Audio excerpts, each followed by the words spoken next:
안녕하세요. 저는 피카비에서 소프트웨어를 담당하고 있는 박근우라고 합니다. 이번 시간에는 저희가 이번에 새롭게 선보이는 이 피카비 이름 블록이라는 제품을 어떻게 만들게 됐는지 좀 간단하게 기술적인 관점에서 설명을 좀 드리려고 합니다. 이름 블록은 여기 보시는 것처럼 총 12개의 원목 블록으로 이루어져 있고요. 각 면에는 하나의 알파벳이 쓰여져 있습니다. 이걸 구매하시는 분들께서는 여기 쓰여져 있는 알파벳들을 조합을 해서 여러분들의 아이들의 이름을 만드실 수 있는 그런 놀잇감입니다.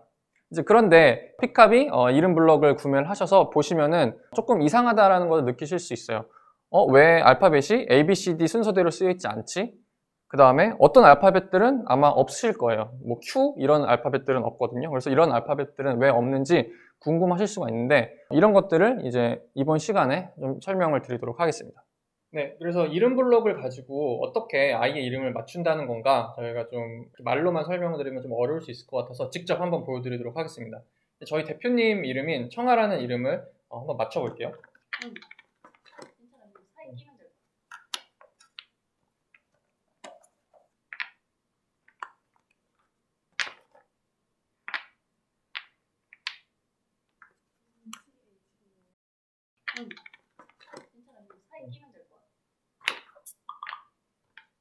여러분들께서 이런 이름 블록을 만드는 이름 블록 문제를 받으셨다고 생각을 해보도록 하겠습니다.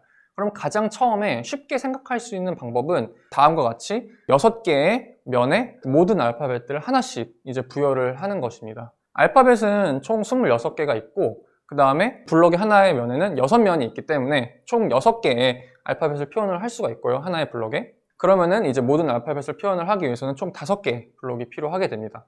그러면은 저희가 이제 저희 대표님의 이름인 이제 청아라는 이름을 이 블록으로 만들어 보겠다고 상상을 해보도록 하겠습니다.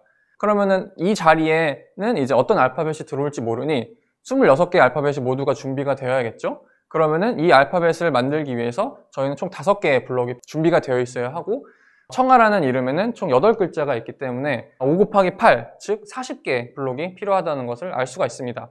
그런데 하나의 패키지에 하나의 이름을 만들기 위해서 40개나 블록이 필요하다 라고 생각하시면 너무나 많다라고 생각을 하실 수가 있고요.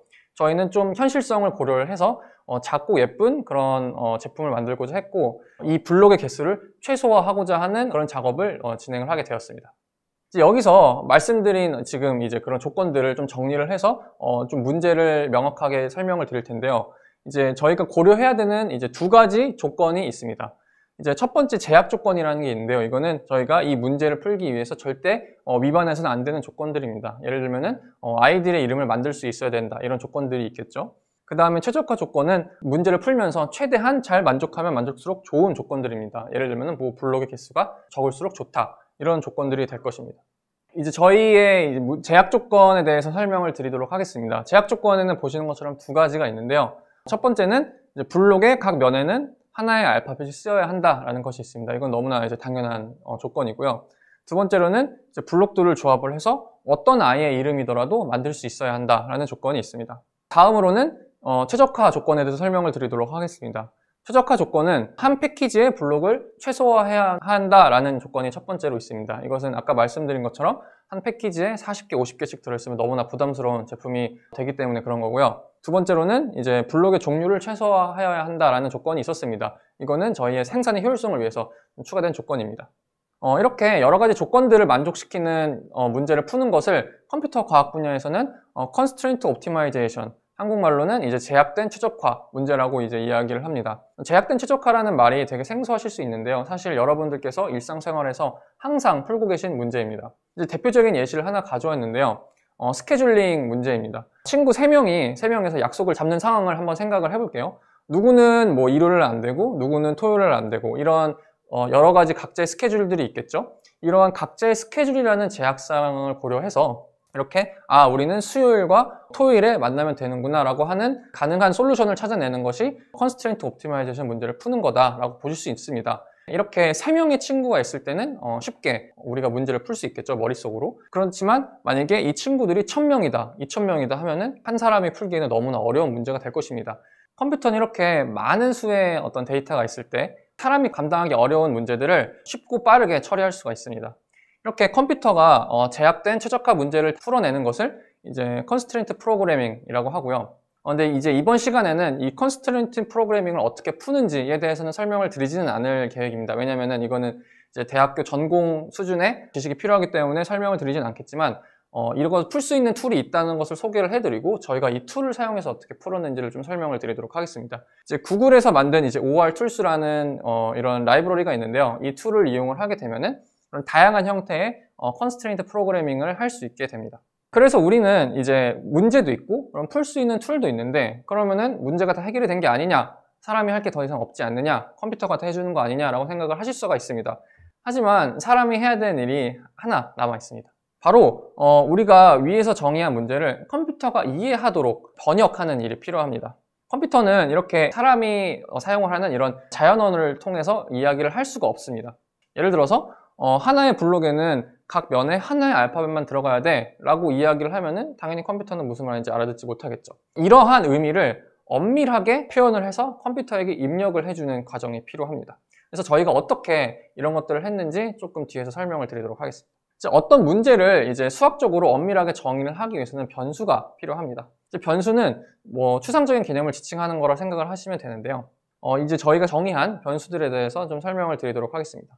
대부분의 변수들은 이렇게 보시는 것처럼 행렬로 표현을 할 계획이고요. 먼저 이제 i의 이름이 있는 이름 세트에 대해서 좀 설명을 드리도록 하겠습니다. 이름 세트는 i의 이름들이 쭉 나열이 되어 있는 그런 목록이라고 보시면 되고요. i의 이름의 개수인 n, i의 이름의 길이의 가장 최대값인 l의 열을 갖는 이런 행렬로 표현을 할 수가 있습니다. 이름 세트의 이제 각 값은 특정 이름에 어떤 알파벳이 들어가야 하느냐를 표현을 하는 거고요. 예를 들면 i번째 이름이 청아라고 해보도록 하겠습니다. 그러면 거기에 세 번째 알파벳이 2인데 2는 이제 알파벳에서 다섯 번째 순서겠죠. 그렇기 때문에 i번째 행의 세 번째 열에는 2에 해당하는 5라는 숫자가 들어가게 됩니다. 이제 이러한 방식으로 저희는 전체 이름을 표현을 하게 되고요. 그 다음에 이제 각각의 블록을 표현하는 방식에 대해서 설명을 드리도록 하겠습니다. 블록 종류별로 어떤 알파벳들이 써 있는지 나타내 있는 변수인데요. 만약에 두 번째 종류 블록에 2라는 알파벳이 쓰여져 있다고 생각을 해보도록 하겠습니다. 이제 그러면은 블록 종류에 대한 행렬은 이제 B로 표현이 되는데요. 총 알파벳이 26개이기 때문에 26개의 행을 가지고 있고요. 그 다음에 총 블록의 종류의 개수인 K개의 열을 가지고 있습니다. 그래서 아까 말씀드린 대로 이제 두 번째 블록 종류에 2가 들어가 있다라고 하면은 2는 다섯 번째 알파벳이니 다섯 번째 행에 이제 두 번째 블록에 해당하는 곳에 이제 1이 들어가게 됩니다. 만약에 특정 알파벳이 없으면은 이제 0이 들어가게 되는 거고요. 이제 다음으로는 제가 말씀드린 그 블록 종류별로 하나의 패키지에 몇 개의 블록이 들어가야 되느냐를 표현하는 이제 변수에 대해서 설명하도록 하겠습니다. 이것은 이제 C 행렬인데요. 이것은 이제 각각의 이제 블록들마다 몇 개의 블록이 들어가는지 그냥 그 숫자가 들어가게 됩니다. 예를 들면은 블록 1은 3개, 블록 2는 2개, 블록 3은 하나가 들어간다 라고 하면은 C는 이제 3,2,1 이렇게 되고요. 이제는 이름 블록과 이름에 대한 매핑에 대해서 설명을 드리도록 하겠습니다. 이건 이제 P 행렬로 표현을 하는데요. 마찬가지로 이제 청아라는 이름을 가지고 저희가 예시로 보여드리도록 하겠습니다. i번째 이름이죠, 청아는. 이제 i번째 이름의 세 번째 글자가 이제 2라고 해볼게요. 그러면은 i번째 이름의 세 번째 글자가 2인데 2가 이제 블록 숫자 2에 포함이 되겠죠. 그렇기 때문에 블록 2에 해당하는 2번이 들어가게 됩니다. 즉 청아라는 이름의 세 번째 글자는 2번의 블록으로 표현을 할 수 있어 라는 의미입니다. 그래서 이 전체를 보면은 어떤 이름의 몇 번째 글자를 어떤 블록으로 표현을 할 수 있구나 라는 것을 이제 의미를 하는 것입니다. 그래서 마지막으로는 과연 이제 이 블록이 전체의 이름을 표현을 하는데 한 번이라도 쓰였는지 안 쓰였는지를 표현을 하는 거고요. 아까 보신 것처럼 이제 이 블록 2가 청아라는 이름을 표현을 하는데 한 번 쓰였기 때문에 U라는 매트릭스에서 두 번째의 값은 이제 1이 됩니다. 네, 이제 말씀드린 그런 변수들을 사용을 해서 앞서 소개해드린 그런 제약 조건들을 저희가 어떻게 표현했는지 설명을 드리도록 할게요. 첫 번째 제약 조건은 다음과 같습니다. 이름에 속한 어떤 알파벳에 특정 블록이 매핑된다면 해당 블록에는 해당 알파벳이 존재해야 합니다. 이거는 아까 말씀드린 이제 P 행렬과 이제 B 행렬 간의 관계를 의미를 하는 건데요. 만약에 i번째 이름에 J번째 알파벳을 K번째 블록으로 표현을 할 수 있다라고 하면은 해당 알파벳, 즉 NIJ가 되겠죠. 이 해당 알파벳이 K번째 블록에 있어야 한다라는 이런 의미입니다. 네, 두 번째 제약 조건은 다음과 같습니다. 이름을 표현하기 위해서 블록의 개수는 모든 이름에서 해당 블록이 사용되는 횟수보다 크거나 같아야 합니다. 너무나 당연한 제약 조건이라고 생각을 하실 수가 있는데요. 이 수식에 대해서 이제 설명을 좀 드리도록 하겠습니다. i번째 이름에 j번째 그 알파벳을 k번째 블록으로 표현을 할 수 있다고 생각을 해볼게요. 그러면은 이제 pij가 k와 같아지게 되고, 그러면 이 꺽쇠 안에 있는 값은 1이 되게 됩니다. 만약에 표현할 수 없다라고 하면은 이 값이 0이 되겠죠? 그래서 이 j가 1부터 l까지 모두 합한다라고 하는 것은 이 이름에서 k번째 블록이 몇 번 사용됐는가를 나타내게 됩니다. 그러면 이 횟수가 당연히 패키지 안에 있는 k번째 블록의 개수보다 작거나 같아야겠죠? 그래야지 이 이름을 이 해당 패키지로 표현을 할 수 있게 됩니다.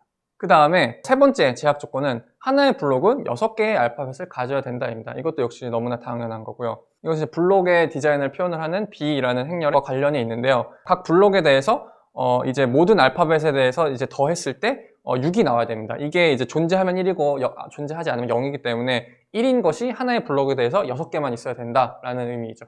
마지막으로는 이제 블록의 사용 여부는 블록 개수가 1 이상이면 1이고 0이면 0이다 라는 겁니다. 이거는 이제 너무나 당연한 거고요. 그래서 이제 최적화 조건에 대해서 그럼 설명을 드릴 텐데요. 아까 저희가 말씀드린 것처럼 블록의 종류를 최소화한다 라는 조건이 있습니다. 이제 U가 특정 블록의 종류를 사용했는지 안 했는지를 표현하는 거기 때문에 이것을 이제 최소화해야 된다라는 것을 그대로 표현을 한 거고요. 두 번째 최적화 조건은 이제 블록의 종류별 개수를 비슷하게 하고 이제 불필요한 블록을 추가하지 않는다라는 겁니다. 이것은 이제 두 가지가 복합되어 있는 건데요. 첫 번째, 블록의 종류별 개수를 비슷하게 한다라고 하는 것은 각각의 이제 패키지 안에 있는 블록 종류별 최대 개수와 최소 개수의 차이가 최소화되어야 된다라는 거고요. 그 다음에 전체 블록의 개수가 이제 최소화되어야 된다라는 의미입니다. 그래서 종류별로 편차도 작아야 되고 전체 개수도 작아야 된다라는 의미이고요.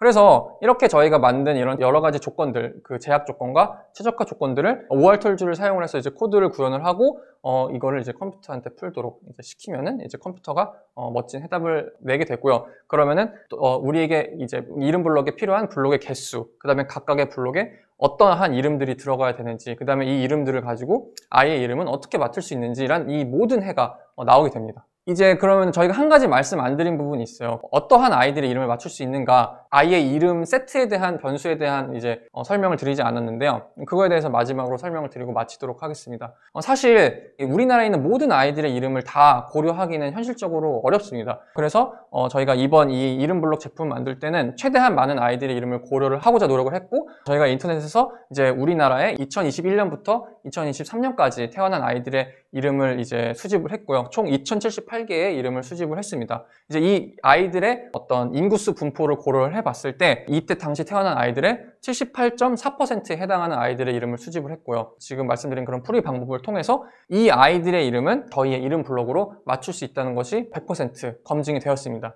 그래서 이제 이렇게 저희가 지금까지 이 이름 블록을 어떻게 만들었는지 좀 설명을 드렸는데요. 되게 단순해 보이지만 뒤에서는 이렇게 약간은 기술적인 이런 노력들이 있었다는 것을 이번 기회를 통해서 이제 여러분들께 좀 소개를 시켜드리고 싶었고요. 이것으로 저의 설명을 마치도록 하겠습니다. 감사합니다.